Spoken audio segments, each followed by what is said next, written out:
જય સ્વામિનારાયણ મિત્રો, આપણે જોઈ રહ્યા છીએ વનસ્પતિ સૃષ્ટિ, બરાબર. Chapter number 3. એમાં આપણે આગળ ઘણા બધા વૃક્ષો અથવા તો ઘણા બધા જે વનસ્પતિઓ છે એને આપણે અભ્યાસ કર્યો છે. લાસ્ટ લેક્ચરની અંદર આપણે ત્રિઅંગી વનસ્પતિ વિશે જોયું હતું, બરાબર. તો ત્રિઅંગી વનસ્પતિ છે એની અંદર એના લક્ષણો જોયા હતા કે એનું નિવાસસ્થાન ક્યાં છે, એની દેહરચના કેવી હોય છે, એનું જીવનચક્ર કેવું હોય છે, એ પ્રજનન કઈ રીતે કરે છે, બરાબર. એ જે બધા લક્ષણો છે એના વિશે આપણે અભ્યાસ કર્યો હતો. તો આજે જોઈશું આપણે મિત્રો હવે અનાવૃત બીજધારી વનસ્પતિઓ વિશે, બરાબર. તો અનાવૃત બીજધારી વનસ્પતિઓ એટલે શું અને કેવી હોય અથવા તો એના લક્ષણો જણાવો, એવો તમને પ્રશ્ન પૂછી શકે તો તમે શું લખશો એના વિશે આપણે ચર્ચા કરીએ. તો એમનું સ્વરૂપ સૌપ્રથમ તો, બરાબર, કે અનાવૃત બીજધારી વનસ્પતિઓ છે એનું સ્વરૂપ કેવું હોય, તો એનું સ્વરૂપ કેવી, તો કે નાની વનસ્પતિઓથી લઈને ખૂબ મોટી રાક્ષસી કદની વનસ્પતિઓ છે. એટલે કેવી, તો કે નાની જે વનસ્પતિઓ છે એનાથી લઈને ખૂબ મોટી રાક્ષસી કદની વનસ્પતિઓ હોય છે. જેમ કે વિરાટ રેડવુડ વૃક્ષ સિકોયા એકમાત્ર ઊંચામાં ઊંચી વનસ્પતિ જાતિ છે. એટલે આપણે જે વિરાટ રેડવુડ વૃક્ષ છે, બરાબર, રેડવુડ ટ્રી કહેવાય છે જેને, રેડવુડ ટ્રી. અને સિકોયા એ કેવું છે તો એકમાત્ર ઊંચામાં ઊંચી વનસ્પતિની જાતિ, એટલે જેટલા પણ વનસ્પતિઓ છે એની અંદર સૌથી વધારે ઊંચાઈમાં જોવા મળતા વૃક્ષો છે એ કઈ જાતિના છે, તો કે અનાવૃત બીજધારી વનસ્પતિની જાતના છે. હવે એ કેવી વનસ્પતિઓ છે કે તો કે જેમાં અંડક એ કોઈ પણ બીજાશયી દિવાલ વડે આવૃત નથી અને ફલન પહેલાં અને ફલન પછી એ જ સ્થાને અરક્ષિત રીતે ટકેલા હોય, બરાબર. એટલે કેવા તો કે નગ્ન અથવા તો ખુલ્લા, અને જે બીજ છે, બરાબર, એ કેવા હોય તો કે નગ્ન અને ખુલ્લા હોય છે. એટલે આજે અનાવૃત બીજધારી કેમ કહેવામાં આવે, કારણ કે એના જે બીજ હોય એ કેવા હોય, નગ્ન અને ખુલ્લા, બરાબર. એટલે નગ્ન અને ખુલ્લા એટલે કેવા તો કે ગાયમોનો સ્પમ્સ કહેવામાં આવે. અને ગાયમોનો એટલે નગ્ન અને સ્પમ્સ એટલે ખુલ્લા, એ સ્પમ્સ એટલે બીજ, બરાબર. તો એવી વનસ્પતિઓ કે જેમાં અંડક એ કોઈ પણ બીજાશયી દિવાલ વડે આવૃત નથી, એટલે કે કેવી વનસ્પતિ કે જેની અંદર અંડક, બરાબર. અંડક એટલે આપણે જોઈએ કે માદા જે પ્રજનન અંગ છે, બરાબર, જે માદાજન્યુ કહેવાય ને આપણે અંડક વડે અંડકના નામે ઓળખી શકીએ છીએ, અથવા તો અંડકને શું કહેવાય તો કે માદાજન્યુ, બરાબર. તો એ કોઈ પણ બીજાશયી દિવાલ વડે આવૃત નથી, બરાબર. એટલે જે બીજાશય છે એ બીજાશયની દિવાલો હોય એના વડે આવૃત હોતી નથી. કોણ, તો કે અંડક. અંડક એ કોઈ પણ બીજાશયની દિવાલ વડે આવૃત નથી અને પહેલાં અને ફલન પછી એ જ સ્થાને અરક્ષિત રીતે ટકેલા હોય છે. એટલે કે આજે અંડક આવેલા હોય, બરાબર. આપણે નર અને માદા પુરુષની વાત કરીએ તો પુરુષની અંદર જેમ શુક્રકોષ હોય એમ માદાની અંદર અંડકોષ આવેલા હોય છે. તો એ જ રીતે આજે માદા એટલે વનસ્પતિ છે, વનસ્પતિની અંદર માદાજન્યુ તરીકે શું આવેલું હોય તો કે અંડક આવેલા હોય છે, બરાબર. તો એ અંડક છે એ શેની અંદર આવેલા હોય તો કે બીજાશયની અંદર આવેલા હોય, બરાબર. આમ નોર્મલ તમે બીજા કોઈ વનસ્પતિ અથવા તો બીજી કોઈ ફૂલનું કે તમે એ ઉદાહરણ લો તો એની અંદર જે અંડક આવેલા હોય એ અંડક શેની અંદર આવેલા હોય તો કે બીજાશયની અંદર આવેલા હોય. એટલે કે બીજાશયની જે દિવાલો છે એની વડે ઘેરાયેલા હોય અથવા તો એમની વડે આવૃત હોય અથવા તો એની વડે રક્ષિત એટલે કે સુરક્ષિત થયેલા હોય. કોની વડે તો કે બીજાશયની દિવાલો વડે. પણ આ જે અનાવૃત બીજધારી છે એની અંદર શું હોય તો કે અંડક એ કોઈ પણ બીજાશય દિવાલ છે એના વડે આવૃત, એટલે કે અંડકની આજુબાજુ કોઈ પણ પ્રકારની બીજાશય દિવાલ આવેલી હોતી નથી. અને ફલન પહેલાં અને ફલન પછી એના એ જ સ્થાને અરક્ષિત રીતે ટકેલા રહે છે. એટલે કે આના જે અંડકો છે, એટલે કે અનાવૃત બીજધારીના અંડકો એ ફલન પછી, એટલે કે ફલન પહેલાં અને ફલન પછી પણ એક જ સ્થાને અરક્ષિત રીતે એની આજુબાજુ કોઈ પણ પ્રકારનું રક્ષણ આવેલું હોતું નથી, તો એ રીતે ટકી રહેલા હોય છે.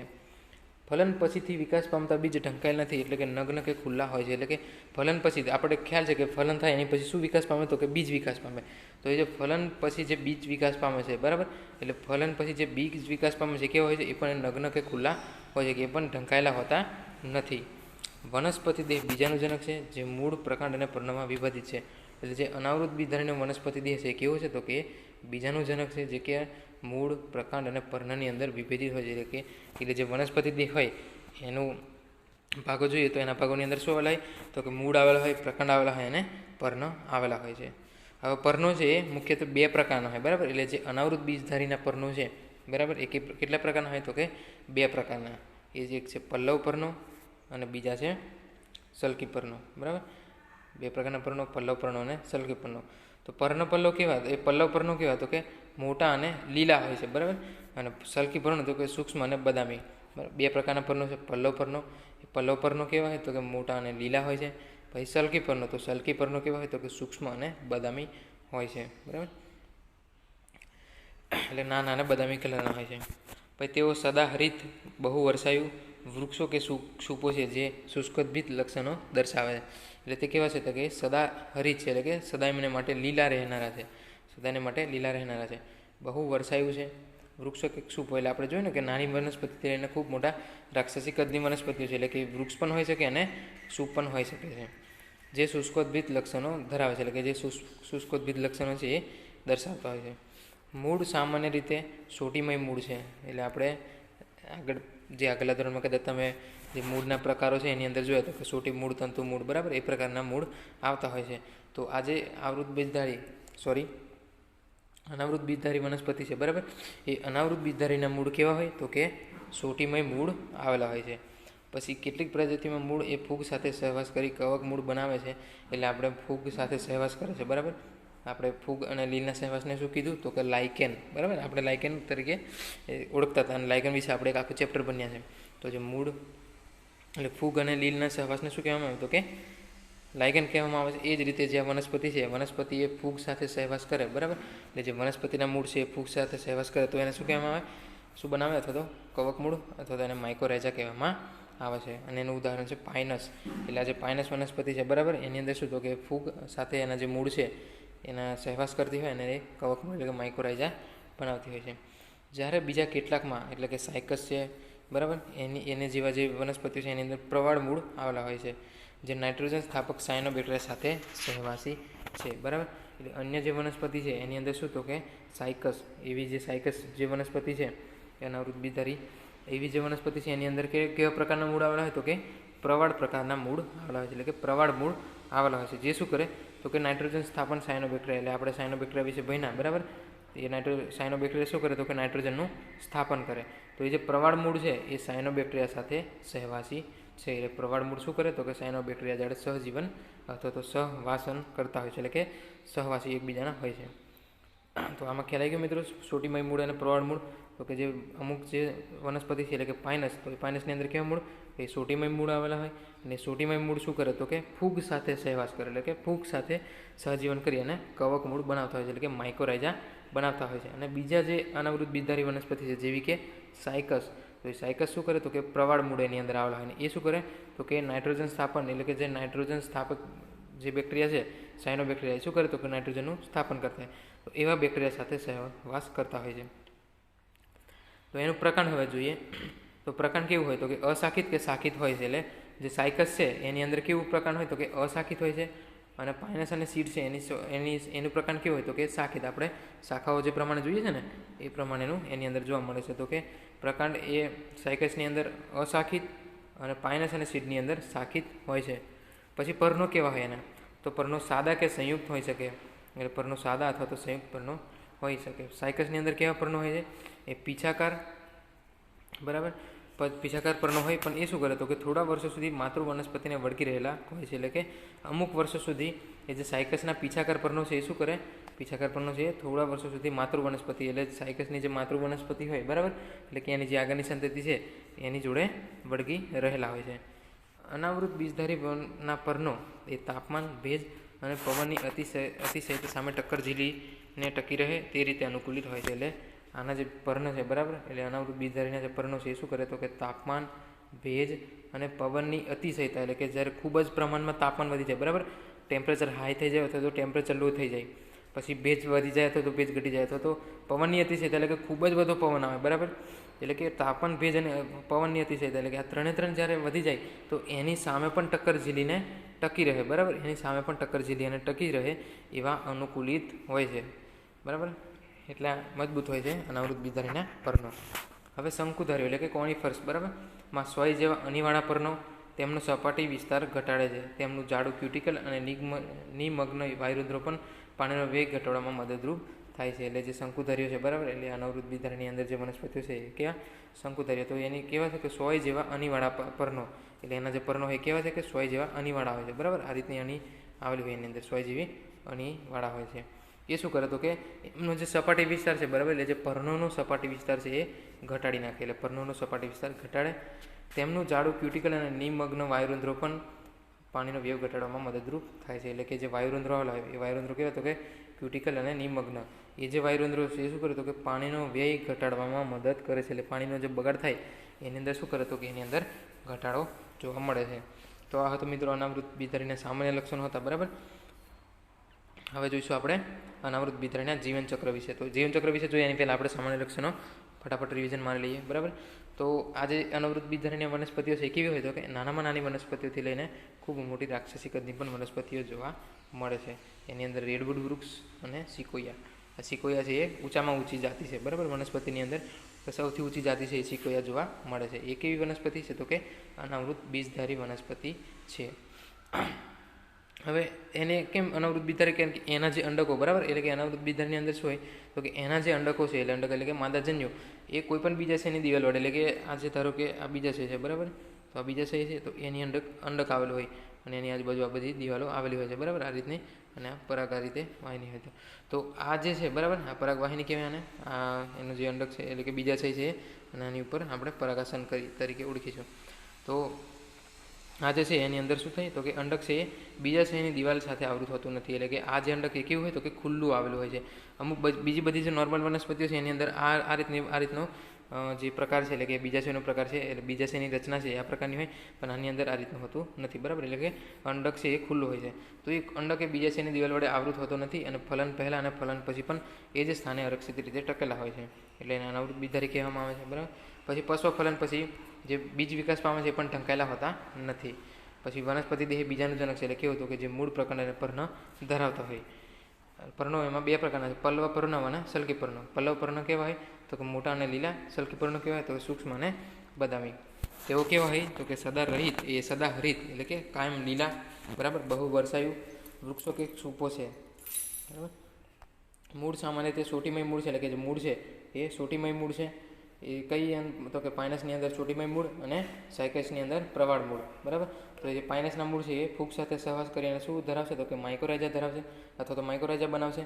અને આ જે સાયકસના મૂળ છે એટલે કે સાયકસના પ્રવાળ મૂળ છે એ સાયનોબેક્ટેરિયા કે જે નાઇટ્રોજન સ્થાપન કરતા બેક્ટેરિયા છે એની જોડે સહવાસ રાખશે. પછી પ્રકાંડ કેવો હોય તો કે અશાખિત અને શાખિત હોય છે. પર્ણો સાદા કે સંયુક્ત હોઈ શકે છે. બરાબર. અને જે આ શંકુધારી હોય એની અંદર પર્ણો કેવા હોય તો કે સોય જેવા અણીવાળા હોય છે જે સપાટી વિસ્તાર ઘટાડે અને તેમનું જાડું અને ક્યુટિકલ નિમગ્ન વાયુરંધ્રો છે એ પાણીનો વેગ ઘટાડવામાં મદદરૂપ થાય છે. તો આ રિવિઝન માર્યું આપણે. બરાબર. આ તમે લખી નાખજો અથવા તો સ્ક્રીનશોટ પાડી અને તમે વાંચજો અને એની નોટ મોકલજો મને. હવે ફરીથી એટલે બીજો ટોપિક જોઈએ આનો અનાવૃત બીજધારીનો તો કે એનું જીવનચક્ર. બરાબર. એટલે કદાચ પરીક્ષામાં પૂછાય તમને કે અનાવૃત બીજધારીમાં જીવનચક્ર વિશે સમજૂતી આપો અથવા તો અનાવૃત બીજધારીનું જે જીવનચક્ર છે એ કેવું હોય છે એના વિશે જણાવો. તો જોઈએ કે અનાવૃત બીજધારી વનસ્પતિઓ વિષમ બીજાણુક છે. બરાબર. અનાવૃત બીજધારી વનસ્પતિઓ કેવા તો કે વિષમ બીજાણુક છે. હવે વિષમ બીજાણુક એટલે કેવા તો કે વિષમ બીજાણુક એટલે નરજન્યુ અને માદાજન્યુ બંને અલગ અલગ પ્રકારના આવેલા હોય છે. એટલે કે એમની જે રચના છે એટલે કે નરજન્યુ અને માદાજન્યુની જે રચના છે કેવા હોય અલગ અલગ રચના હોય છે. તો એવા જે જન્યુ હોય અથવા તો એવા જે જન્યુ ધરાવતા હોય એમને કહેવામાં આવે છે તો કે વિષમ જન્યુક કહેવામાં આવે છે અથવા તો વિષમ બીજાણુજનક કહેવામાં આવે છે. તેઓ એકકીય લઘુ બીજાણુ અને મહાબીજાણુ ઉત્પન્ન કરે છે. એટલે તેઓ એકકીય એટલે કે એન પ્રકારના. બરાબર. એન પ્રકારના લઘુ બીજાણુ એટલે પૂજન્યુઓ અને મહાબીજાણુ એટલે માદાજન્યુઓ ઉત્પન્ન કરતા હોય છે. બે પ્રકારના બીજાણુધાનીમાં ઉદ્ભવે છે. એટલે જે બે પ્રકારના બીજાણુઓ છે, બરાબર, એ બીજાણુધાનીની અંદર ઉદ્ભવતા હોય છે. બીજાણુધાનીઓ જે શિથિલ કે સંગઠિત શંકુ સ્વરૂપમાં અક્ષ પર કુંતલાકાર રીતે ગોઠવાયેલા બીજાણુ પર્ણો પર નિર્માણ પામે છે. એટલે જે બીજાણુધાનીઓ છે જે કે તો કે જે શિથિલ કે સંગઠિત, બરાબર, એટલે કે ઢીલી શિથિલ એટલે સંગઠિત એટલે કે જે બધા ભેગા થઈને બનેલા હોય તો એ જે શંકુ સ્વરૂપમાં જે અક્ષ હોય, બરાબર, એ અક્ષ પર કુંતલાકાર રીતે ગોઠવાયેલા બીજાણુ પર્ણો પર નિર્માણ પામે છે. બરાબર. એટલે આની પર કોણ નિર્માણ પામે તો કે બીજાણુધાનીઓ. બરાબર. હવે પ્રશ્ન પૂછે કે અનાવૃત બીજધારી વનસ્પતિમાં બીજાણુધાનીઓ ક્યાં નિર્માણ પામે છે? તો ક્યાં નિર્માણ પામશે તો કે બીજાણુ પર્ણો ઉપર નિર્માણ પામશે. બરાબર. બીજાણુ પર્ણો ક્યાં ગોઠવાયેલા હોય તો કે શિથિલ કે સંગઠિત સ્વરૂપમાં અક્ષ ઉપર કુંતલાકાર રીતે ગોઠવાયેલા હોય છે. એટલે જે અક્ષ હોય એ અક્ષ ઉપર કુંતલાકાર રીતે ગોઠવાયેલા હોય છે.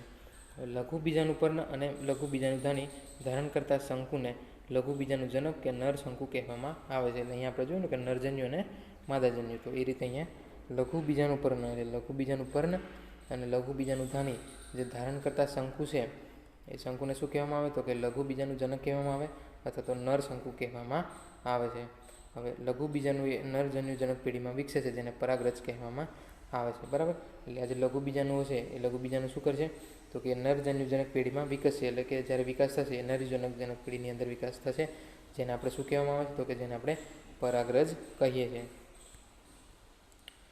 પછી અંડક કે મહાબીજાણુ ધાની સાથે મહાબીજાણુ પરનું ધારણ કરતા શંકુને મહાબીજાણુજનક કે માદા શંકુ કહેવામાં આવે છે. એટલે આપણે જે મહાબીજાણુ એટલે અથવા તો અંડક, બરાબર, એની સાથે જે મહાબીજાણુ પરનું ધારણ કરે છે એને શું કહેવામાં આવે છે તો કે એ શંકુને મહાબીજાણુજનક કે માદા શંકુ કહેવામાં આવે છે. આપણે ખાલી એટલા શબ્દો યાદ રાખવાના કે જ્યારે લઘુ બીજાણુ આવે, બરાબર, લઘુ બીજાણુ શબ્દ આવશે, બરાબર, એ લઘુ બીજાણુ શબ્દ શેના માટે વપરાશે?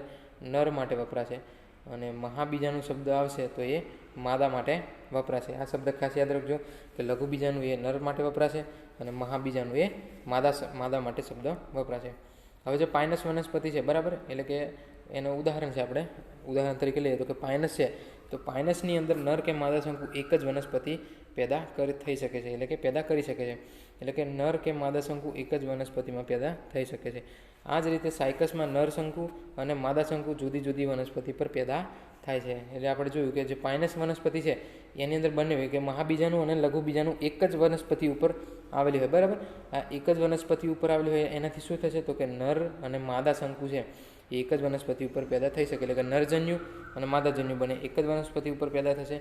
અને સાયકસમાં નર શંકુ અને માદા શંકુ એટલે કે મહાબીજાણુ પર્ણ અને લઘુ બીજાણુ પર્ણ એ જુદી જુદી વનસ્પતિ પર આવેલા હોય, તેથી એમનું જે ઉત્પાદન છે અથવા તો એ જે પેદા થશે એ કેવી તો કે અલગ અલગ વનસ્પતિ ઉપર પેદા થશે. જે વનસ્પતિ ઉપર લઘુ બીજાણુ પર્ણો આવેલા છે એની પર નર શંકુ પેદા થશે, જે વનસ્પતિમાં મહાબીજાણુ આવેલા છે એની અંદર માદા શંકુ પેદા થશે.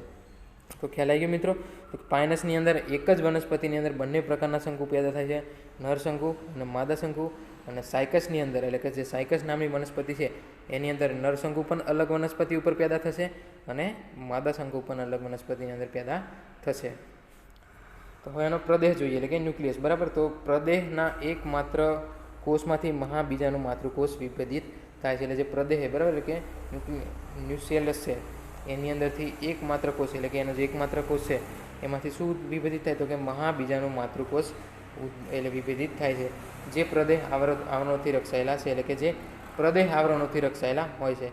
આથી સંયુક્ત રીતે આવી રચનાને અંડક કહેવામાં આવે છે, બરાબર. એટલે આપણે આગળ આકૃતિ જોઈએ ને આ પ્રકારની, કે આ પ્રકારની જે છે એની અંદર અંડક આ રીતનું આવેલું હોય, એની અંદર ગોળ આવેલો હોય, તો એની અંદર શું થાય કે આ જે માતૃકોષ હોય મહાબીજાણુ માતૃકોષ એ એક જ કોષમાંથી વિભાજિત થતો હોય છે, જે પ્રદેહ આવરણોથી એટલે કે જે આની આજુબાજુનું પ્રદેહ છે એના આવરણોથી રક્ષાયેલ હોય છે. એટલે અંદરનું જે માતૃકોષ છે, બરાબર, એ પ્રદેહના આવરણોથી આ જે આવરણો છે, બરાબર, એનાથી રક્ષાયેલા હોય છે. તો આથી સંયુક્ત રીતે આવી રચના શું કહેવામાં આવે તો કે અંડક. એટલે આને કેમ અંડક કહેવામાં આવે? કારણ કે અંડક જેવી રચના ધરાવે છે. અંડક પણ કઈ રીતે હોય તો કે એ અંડક આવેલ હોય એની આજુબાજુ આ રીતે રક્ષણ કરતા કોષો આવેલા હોય છે, એટલે એને અથવા તો રક્ષણ કરતી જે દિવાલો છે અથવા તો આવરણો છે એ આવેલા હોય એટલા માટે એને અંડક કહેવામાં આવે છે. અંડક એ મહાબીજાણુ પર્ણ પર પેદા થાય છે, જે માદા શંકુ સ્વરૂપમાં સંગઠિત થયેલ છે. એટલે અંડક શું છે તો કે મહાબીજાણુ પર્ણ એટલે કે માદા પર્ણ હોય એ મહાબીજાણુ પર્ણ ઉપર પેદા થાય છે અને માદા શંકુ સ્વરૂપમાં સંગઠિત થયેલ છે, એટલે કે જે માદા શંકુ હોય એના સ્વરૂપમાં સંગઠિત થયેલા હોય છે. મહાબીજાણુ પર્ણ એટલે કે પ્રદેહ છે એ સંલગ્ન આવૃત એકમાત્ર મહાબીજાણુ એ બહુકોષીય માદા જન્યુજનકમાં વિકાસ પામે છે, કે જે બે કે વધુ સ્ત્રી જન્યુધન્યો કે માદા લિંગી અંગો ધારણ કરે છે, બરાબર. એટલે આપણે જોયું ને કે મહાબીજાણુ શેના માટે વપરાય તો કે માદા અંગો અથવા તો માદા માટે વપરાય છે. મહાબીજાણુ ખાસ યાદ રાખવાનું. તો એ જે છે પ્રદેહ, બરાબર, એ શું કરશે તો કે આવૃત એકમાત્ર બીજાણુ એ, બરાબર, એટલે એકમાત્ર બીજાણુ એ બહુકોષીય માદા જન્યુજનકમાં વિકાસ પામશે. એટલે જે માદા જન્યુજનક છે કેવો બહુકોષીય, તો જે મહાબીજાણુ પ્રદેશ છે એ શેમાં એનું જે મહાબીજાણુ છે, ફરીથી મિત્રો તો કે આ જે મહાબીજાણુ છે, બરાબર, એ આવૃત એકમાત્ર મહાબીજાણુ એ શેની અંદર વિકાસ પામશે તો કે બહુકોષીય માદા જન્યુજનકની અંદર વિકાસ પામશે. હવે બહુકોષીય માદા જન્યુજનકની અંદર વિકાસ પામશે, બરાબર, એટલે શું થશે તો કે બે કે વધુ સ્ત્રી જન્યુધાની કે માદા લિંગી અંગો ધારણ કરે છે. એટલે માદા જન્યુજનકની અંદર વિકાસ થયો એટલે એની અંદરથી શું થશે તો કે બેથી વધુ સ્ત્રી જન્યુધાની અથવા તો માદા લિંગી અંગો ધારણ કરશે. કેમ માદા લિંગી અંગો ધારણ કરશે? કારણ કે એ મહાબીજાણુધાનીમાંથી બનતું હોય છે. એટલે હવે બહુકોષીય માદા જન્યુજનક પણ મહાબીજાણુધાનીની અંદર જળવાય છે. એટલે જે માદા જન્યુજનક છે, બરાબર, એ પણ શેની અંદર જળવાય તો કે મહાબીજાણુધાનીની અંદર જળવાતા હોય છે. હવે અનાવૃત બીજધારી વનસ્પતિઓમાં નર અને માદા જન્યુજનક સ્વતંત્ર એટલે કે મુક્તજીવી એટલે કે ફ્રી લિવિંગ અસ્તિત્વ ધરાવતા નથી, બરાબર. એટલે આની અંદર જે નર અને માદા જન્યુજનક આવેલા હોય, બરાબર, એટલે કે જે આપણે જોઈએ ને ફલન માટે બંને વસ્તુઓ જરૂર પડે, નર અને માદા. તો એ જે જન્યુજનકો આવેલા હોય એ સ્વતંત્ર મુક્તજીવી એટલે કે ફ્રી લિવિંગ અસ્તિત્વ ધરાવતા હોતા નથી. તો એ શું હોય તો કે તેઓ બીજાણુધાનીની અંદર એ જ જગ્યાએ ટકી રહી બીજાણુજનક પર જળવાય છે. લઘુ બીજાણુધાનીમાંથી પરાગરજ મુક્ત થાય છે. એટલે આ જે બીજાણુધાની છે એટલે કે તેઓ છે જે બીજાણુધાની અંદર શું થાય તો કે એક જ જગ્યાએ ટકી રહી અને બીજાણુજનક પર જળવાય છે. એટલે કે બીજાણુજનક હોય એની પર જળવા રહેતા હોય. અને જે લઘુ બીજાણુધાની છે, જે આપણે લઘુ બીજાણુ એટલે શું તો કે નર શંકુ, બરાબર. એટલે કે નર શંકુમાંથી પરાગરજ મુક્ત થાય છે, બરાબર. એટલે જે પરાગરજ છે શેમાંથી મુક્ત થાય તો કે લઘુ બીજાણુધાનીમાંથી મુક્ત થાય.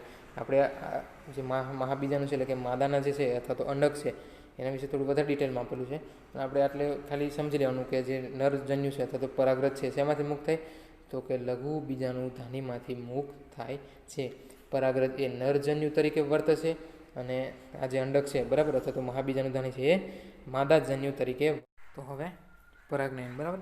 એટલે પરાગનયનની અંદર શું થશે તો કે પરાગનયન છે એની અંદર શું થાય છે, આપણે જે આગળના ધોરણની અંદર તમે કદાચ જોયું હશે કે પરાગનયનની જે પ્રક્રિયા છે, બરાબર, એટલે કે પરાગનયન એટલે કે પરાગનું વહન થવું અથવા તો પરાગરજનું વહન થવું, બરાબર. તો એ જે પરાગનયનની ક્રિયા છે એની અંદર શું થાય તો કે જે નરજન્યુ હોય, બરાબર, એટલે કે નરજન્યુ હોય એનો જે આપણે શું કહેવાય એને પરાગાશય, બરાબર, એ પરાગાશયની અંદર પરાગરજ છે એ બનતા હોય છે, બરાબર. એટલે કે નરજન્યુનું જે પરાગાશય હોય એની અંદર પરાગરજનું નિર્માણ થતું હોય.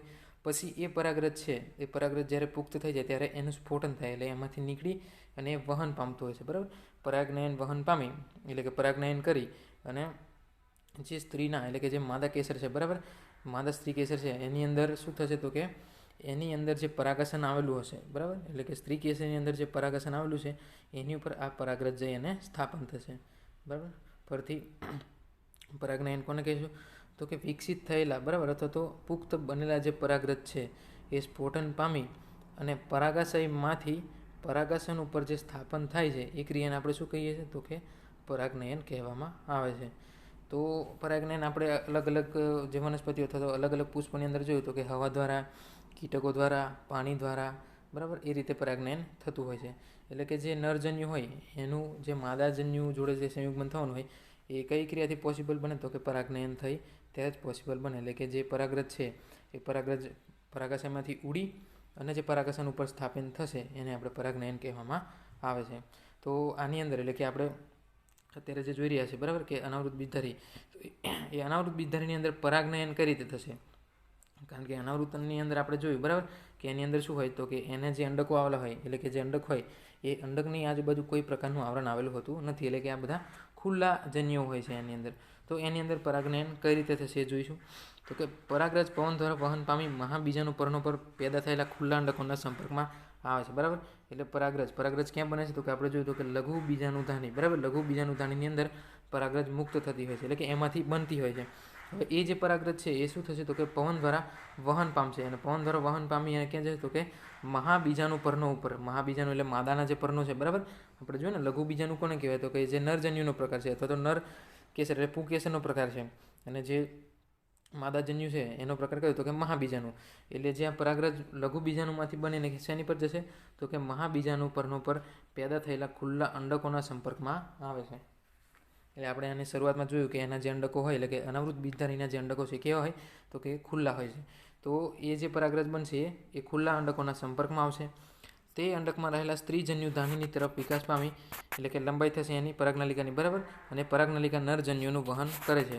એટલે તે અંડકમાં રહેલા અંડકની અંદર જે સ્ત્રીજન્યુ ધાની રહેલા છે, બરાબર, એટલે કે અંડકની અંદર સ્ત્રીજન્યુ ધાની આવેલી હોય તો એની અંદર આ જે પરાગનલિકા છે એ લંબાઈ એની વચ્ચે એટલે કે પરાગનલિકાની લંબાઈ વચ્ચે એની તરફ, બરાબર, અને એ પરાગનલિકા દ્વારા આ જે પરાગરજના જે નરજન્યુઓ છે એ એની અંદર વહન પામશે. તો સૌપ્રથમ ક્યાં બેસે તો કે અંડકોના સંપર્કમાં આવશે. એ અંડકોમાંથી જે પરાગનલિકા દ્વારા ક્યાં જશે તો કે એ નરજન્યુ વહન એની અંદર જશે કે સ્ત્રીજન્યુ ધાની તરફ, બરાબર. અને સ્ત્રીજન્યુ ધાનીના મુખ પાસે તેમના દ્રવ્યો એટલે કે નરજન્યુઓ સહિત બીજા બધા જે દ્રવ્યો છે એ મુક્ત કરે છે.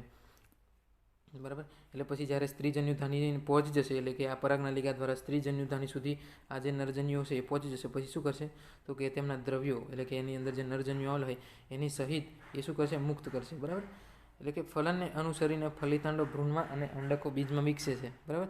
એટલે ફલન કરશે, પછી શું થશે તો કે નરજન્યુ અને માદાજન્યુ ભેગા થઈ ગયા. બરાબર. એ બંનેનું ભેગા થઈને અને શું બનશે તો કે ફલિતાંડ બનશે. એ ફલિતાંડ બનશે એટલે એ જે અલગ અલગ રીતે ફલન થશે એમાં જો ફલિતાંડ બનશે એમાંથી શું થશે તો કે ભ્રૂણમાં વિકાસ છે અને જે અંડકો છે એ બીજમાં વિકાસ પામશે. એટલે આ જે સ્ત્રીના અંડકો છે એ શેમાં વિકાસ પામશે તો કે એ બીજમાં વિકાસ પામશે, અને જે ફલિતાંડો છે એ ફલિતાંડો શેમાં વિકાસ પામશે તો કે એ ભ્રૂણમાં વિકાસ પામશે. અને આ જે અંડકો છે બીજમાં ફેરવાયેલા છે. બરાબર. એ જે બીજ છે એ બીજ ઢંકાયેલા હોતા નથી. બરાબર. એ જે બીજ હોય છે કેવા હોય છે, ઢંકાયેલા હોતા નથી, એટલે કે ખુલ્લા બીજ હોય છે. તો આ હતું પરાગનયન. બરાબર. કે અનાવૃત બીજધારીમાં પરાગનયન. તો એની અંદર પરાગનયન આપણે જોયું કે કઈ રીતે થાય છે તો કે પવન દ્વારા વહન પામે. બરાબર. અને મહાબીજાણુ ઉપર જે અંડકો આવેલા હોય એ જે કેવા અંડકો હોય તો કે ખુલ્લા અંડકો. એ જે પરાગરજ છે એ પરાગરજ સીધા અંડકોના સંપર્કમાં આવશે. બરાબર. એ અંડકોના સંપર્કમાં આવી અને સ્ત્રીજન્યુધાની તરફ વહન કરશે. શેના દ્વારા તો કે પરાગનલિકા દ્વારા. પરાગનલિકા દ્વારા વહન પામી એટલે કે સ્ત્રીજન્યુધાનીનું જે મુખ છે ત્યાં સુધી પહોંચી અથવા તો ત્યાં સુધી વહન પામી અને તેમના દ્રવ્યો, એટલે દ્રવ્યો કયા તો કે નરજન્યુઓ સહિત જે બીજા દ્રવ્યો છે એ મુક્ત કરશે. હવે આ જે નરજન્યુઓ મુક્ત થયા. બરાબર.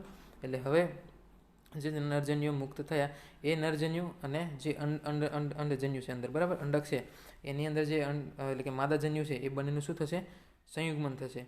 એ બંનેનું સંયુગ્મન થઈ અને શું થશે, ફલન થશે. બરાબર. હવે એ ફલન થશે, ફલનની અંદર જો ફલિતાંડ હશે એ શેમાં બનશે તો કે ભ્રૂણમાં વિકાસ પામશે, અને જે અંડક હોય એ અંડક શેમાં વિકાસ પામશે તો કે એ બીજમાં વિકાસ પામશે. અને જે બીજ કેવા હોય તો કે ઢંકાયેલા હોતા નથી, એટલે કે એ બીજ ખુલ્લા હોય છે. બરાબર મિત્રો. તો આ હતું આપણે અનાવૃત બીજધારીનું જીવનચક્ર અને અનાવૃત બીજધારી જે વનસ્પતિના જે સામાન્ય લક્ષણો હતા એના વિશે જોયું. તો તમે આ બધા નોટ કરી લેજો. બરાબર. અને નોટ કરી અને મને મારા વોટ્સઅપ નંબર ઉપર સેન્ડ કરી દેજો. હવે મળશું એક નવા ટૉપિક સાથે નવા લેક્ચરની અંદર. બરાબર. ત્યાં સુધી સર્વ મિત્રોને જય સ્વામિનારાયણ.